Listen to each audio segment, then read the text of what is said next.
Hi all, मेरा नाम अमित ध्यानी है। आप सबका स्वागत है मेरे यूट्यूब चैनल पर। आज हम लोग सॉल्व कर रहे हैं डिफिकल्ट प्रॉब्लम 1791।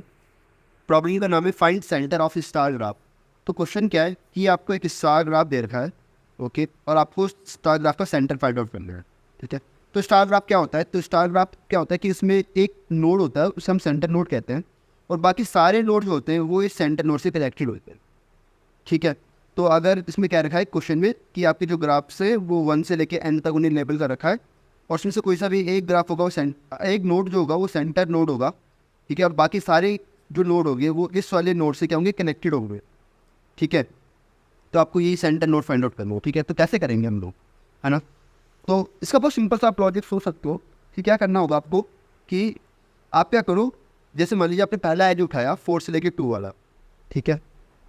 तो आप सबकी डिग्री काउंट कर लो, है ना, कि 4 की डिग्री कितनी जाएगी, 1 हो जाएगी, एंड 2 की डिग्री भी क्या जाएगी, 1 हो जाएगी, है ना। अगला एज उठाओ, कोई से भी एज उठा लो, यार एज उठाओ, है ना। तो 1 की डिग्री कितनी जाएगी, 1 हो जाएगी। अब 2 की डिग्री एक और आ गई, तो 2 की डिग्री जो पहले थी उसमें मुझे एक ऐड करना पड़ेगा, तो 2 की डिग्री कितनी हो गई, 2 हो गई, है ना। ऐसे सिमिलरली अगले के लिए भी कर सकते हो, है ना। बट आप यहाँ पे देखो कि जो स्टार ग्राफ जो बनेगा इसमें जो एक वर्टिक्स होता है ना, जो सेंटर वाला वर्टिक्स होता है उसकी जो डिग्री होगी वो 1 से ज़्यादा होगी, है ना, और बाकी सब सारे वर्टिक्स की जो डिग्री होगी वो क्या होगी, 1 होगी। तो आप ये डिग्री वाला लॉजिक लगा सकते हैं, बहुत सिंपल है, ठीक है। एक एक करके आप डिग्री ऐड करते रहो, है ना, और आपको हर किसी की डिग्री निकालने की जरूरत नहीं है ना। बस आपको ये फाइंड आउट करना है कि कौन सा नोड है जिसकी डिग्री ग्रेटर देन 1 है ना। तो आपको सिर्फ दो इटरेशन में आपको ईजिली फाइंड आउट हो जाएगा ना, कि आपने पहला एज उठाया तो आपने डिग्री दोनों की काउंट कर ली, अगला एज उठाया फिर आपने डिग्री काउंट कर ली, तो आपको इतने में ही आपको एक नोड मिल जाएगा जिसकी जो डिग्री होगी वो ग्रेटर देन क्या होगी, 1 होगी, और आप इजीली बता सकते हो कि ये आपका क्या है, सेंटर नोड है, ठीक है। तो इतना सा काम करना बहुत सिंपल है ना। तो मैंने क्या किया कि एक इंटीग्री कैलकुलेट करने के लिए मैंने एक एरे ले ली, ठीक है, एंड देन मैंने क्या किया, सबकी इंटीग्री निकाली। तो पहले की इंटीग्री निकाली एंड सेकंड वाले एज की सेकंड वाले नोड की इंटीग्री निकाली, ठीक है, दोनों को ऐड कर दिया, ठीक है।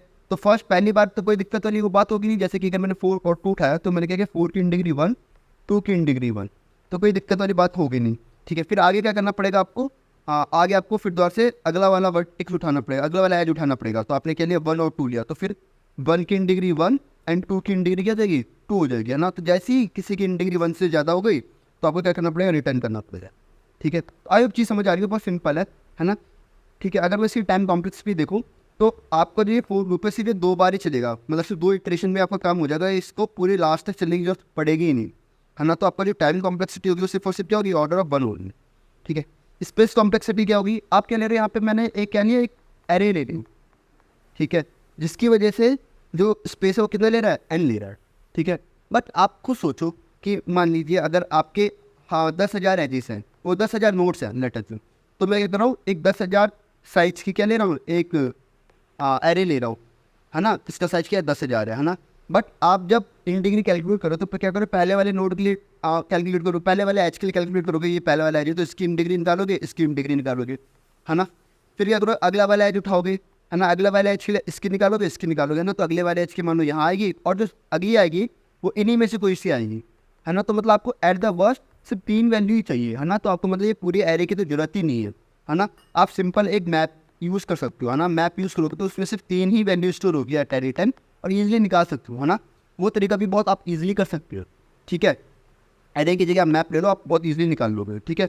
इसका एक और तरीका है, इस वो भी कर सकते हो। देखो मैंने क्या होता है कि आपको एट एनी पॉइंट आपको सिर्फ 2 ही एज चाहिए होंगे, है ना। आपको पूरा सारे एजेस में इटरेट करने की जरूरत ही नहीं है, आपको सिर्फ और सिर्फ क्या चाहिए, सिर्फ और सिर्फ 2 एज चाहिए होंगे, है ना। तो मान लीजिए अगर ये आपका स्टार ग्राफ है, ठीक है, आपने कोई से भी 2 एज उठा लिया, एक वाला एज एक वाला एज उठा लिया।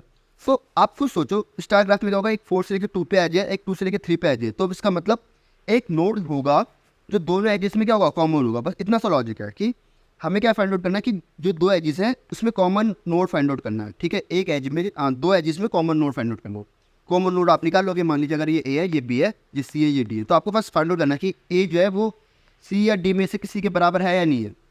अगर ए जो है वो सी या डी में से किसी के बराबर हुआ, है ना, ए या तो सी के बराबर है या डी के बराबर है। अगर इनमें से किसी के बराबर है तो इसका मतलब ए क्या है, कॉमन है ना। इसका मतलब ए क्या है, सेंटर है ना। अगर ऐसा नहीं है तो इसका मतलब कौन सेंटर है, बी सेंटर। बहुत सिंपल है, ठीक है। तो वही यहाँ पे मैंने फाइंड आउट किया। मैंने क्या किया, फाइंड सेंटर में मैंने क्या किया, जो एजिस हैं, ठीक है, एजिस आपको कुछ इस तरह से दे रखे हैं। तो आपने जो पहला वाला वर्टिक्स है, पहला वाला हाँ वर्टिक्स है, तो ये वाला कौन सा होगा, ये आपका पूरा H0 है, ये आपका H1 है, ठीक है। तो आपको H0 के जो 0 है ये वाला, इसको चेक करना पड़ेगा कि यार ये 2 के बराबर है, 3 के बराबर, किसके बराबर है ना, कि कॉमन है क्या, 4 कॉमन है क्या, है ना। तो चेक करना पड़ेगा कि H1 ऑफ 0 इसके बराबर है या ये चीज़ इसके बराबर है। अगर ये इन दोनों में से किसी के भी बराबर है तो उसका मतलब 4 क्या है, कॉमन है। अगर 4 कॉमन होगा तो उसका मतलब क्या है, 4 क्या होगा, सेंटर होगा, है ना। तो मुझे क्या रिटर्न करना पड़ेगा, 4 रिटर्न करना पड़ेगा। अगर ये कॉमन नहीं है तो इसका मतलब कौन कॉमन होगा, 2 कॉमन होगा, तो मुझे क्या रिटर्न करना पड़ेगा, 2 रिटर्न करना पड़ेगा, ठीक है। मतलब H0 ऑफ 1 रिटर्न करना पड़ेगा, सिंपल है, ठीक है। तो अगर आप इसकी टाइम कॉम्प्लेक्सिटी देखो तो कितनी होगी, ऑर्डर ऑफ 1 होगी, क्योंकि इससे एक सिंपल इफ एल्स कंडीशन है। और स्पेस कॉम्प्लेक्सिटी में कितनी होगी, ऑर्डर ऑफ 1 होगी, ठीक है। तो आई होप आपको ये क्वेश्चन समझ आया होगा, बहुत सिंपल क्वेश्चन था, ठीक है। मिलते हैं अगली वीडियो पे अगले क्वेश्चन के साथ, तब तक के लिए बाय एंड टेक केयर।